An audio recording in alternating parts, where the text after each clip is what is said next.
In the spring of 1876, a 19-year-old medical student sat in a borrowed room above the harbor at Trieste with a knife and a bucket of dead eels. He opened several hundred of them over 4 weeks. He was looking for one specific thing, something no European naturalist had ever managed to find in 2,000 years of trying. He was looking for an eel's testicle. His name was Sigmund Freud, and psychoanalysis was still 20 years away. He had been sent by his professor, Karl Klaus, to the Austrian zoological station on the Adriatic, because 2 years earlier, a museum director in Trieste named Szymon Sersky had announced that he had found it at last. A small lobed organ tucked high in the eel's body cavity, which he said was the missing male gland. Somebody needed to check. Freud checked. He sliced, he stained, he drew what he saw under the lens, and what he published in 1877 was careful and deeply unsatisfying. The organ was there. He could describe its structure. He could not find mature sperm inside it, and without that he would not say the thing was proven. He was right to hesitate, and the identification did hold up later, but he seems to have found the whole episode faintly embarrassing. In later life, he left the eel caper off his own lists of publications.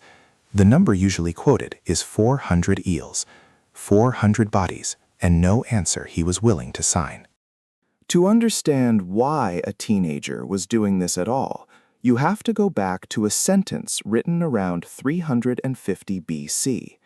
In the Historia Animalium, Aristotle records something he has evidently checked himself. No eel has ever been caught containing eggs or milt. Cut one open, and there are no ducts for either. His conclusion was not lazy. It followed the evidence in front of him. Eels, he wrote, are not born from copulation and not born from eggs. They form spontaneously out of what he called the earth's guts, the stringy stuff that appears in wet mud. And he had a demonstration for it. Drain a marsh pool, scrape the mud out of it, wait for rain, and eels come back. He watched that happen. He was wrong, but he was wrong for a defensible reason, and that is exactly why the idea lasted. Pliny the Elder later suggested that eels rubbed themselves against rocks, and the scrapings came alive. 2,000 years after Aristotle, nobody had done meaningfully better. The first real crack came in 1777, in the eel lagoons at Comacchio on the Italian Adriatic, where fish have been funneled into reed and timber weirs since Roman times. An anatomist named Carlo Mondini examined a fish from those waters and described a folded organ he argued was an ovary. Female eels, therefore, existed, but the male stayed missing for another 100 years, and here is why the whole problem was so stubborn. An eel spends most of its life in freshwater, a river, a ditch, a drainage canal, and in freshwater its reproductive organs stay almost invisible because it does not ripen until it leaves. Every eel Europe had ever eaten, every eel a naturalist could get his hands on, was caught at the wrong point in its life. They were dissecting a book with the last chapter torn out. Nobody knew where the missing chapter had been written or how far away. There is a second animal in this story, and for 40 years nobody knew it was the same animal. In 1856, a German naturalist called Johann Jakob Kaup described a small creature pulled from the Strait of Messina, flat, transparent, shaped like a willow leaf, with a head the size of a pinhead. He named it Leptocephalus brevirostris and filed it as its own species. It was common enough in the plankton. Nobody connected it to anything. Then in 1896, 2 Italians working in Messina, Giovanni Battista Grassi and Salvatore Calandruccio, counted the muscle blocks running down one of those leaves, 115. They went looking for a fish with 115 vertebrae and found exactly one match, the European eel. Then they kept some of the leaves alive in tanks and watched them shorten, thicken, darken, and turn into young eels in front of them. The larva had been sitting in the scientific record for 40 years, catalogued under the wrong name entirely.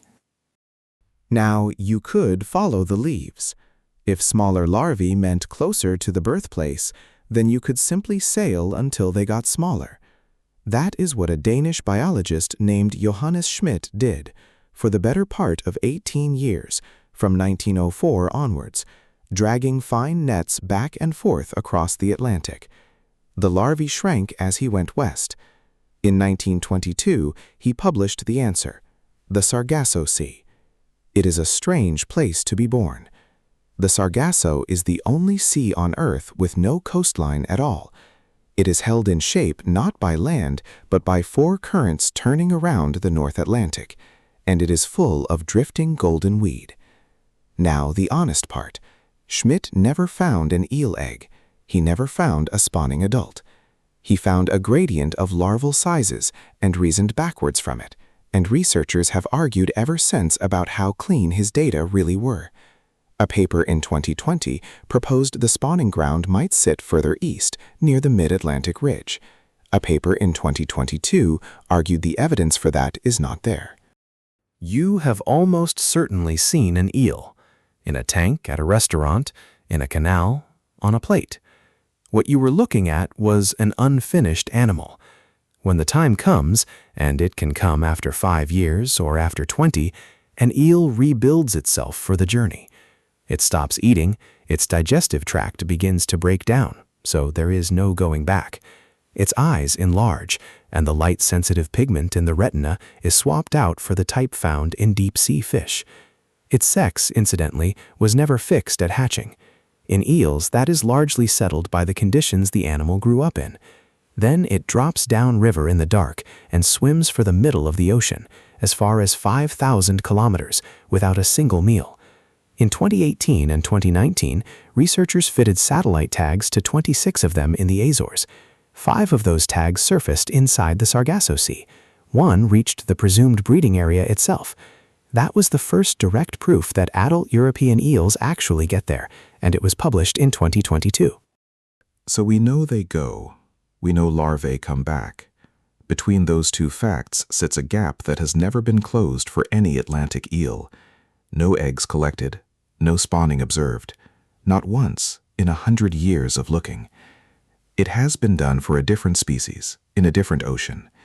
In May of 2009, a Japanese team working the West Mariana Ridge in the Pacific hauled up 31 eggs from about 150 meters down, close to the new moon, and they proved to be Japanese eel. 2 years later, the same effort brought up around 150 more. Those are the only wild eel eggs of this kind anyone has ever held. In the Atlantic, the count is still 0. Ships keep going anyway. In 2024, an expedition sampled Sargasso water for traces of drifting DNA, and European eel DNA is in it. The animal is out there. The moment of its beginning has still never been witnessed by anyone. There is a deadline on all of this. Since the 1970s, the number of young eels arriving on European coasts has fallen by somewhere between 93 and 99%, depending on the region you measure. The European eel is listed as critically endangered, and the standing scientific advice for European fisheries has been 0 catch. We may lose the animal before we ever see it reproduce. In a fishing village called Brontevik, on the south coast of Sweden, there is a stone well. In 1859, a boy named Samuel Nielsen is said to have dropped an eel into it, following the old custom that an eel keeps a well clean. It was found dead in August of 2014. Whether that was really the same animal, 155 years old, is disputed, and it cannot now be checked. Specialists split on it. But a well is only a river with no sea at the end of it. Whatever that eel was waiting for, it never came. Noctigraph works through the things that stayed unsolved far longer than they should have. If you want the next one, subscribing is the whole mechanism. If you would rather just listen in the dark, that is fine too. But the next time you stand near a river at night, remember that something down there is going somewhere none of us have ever been.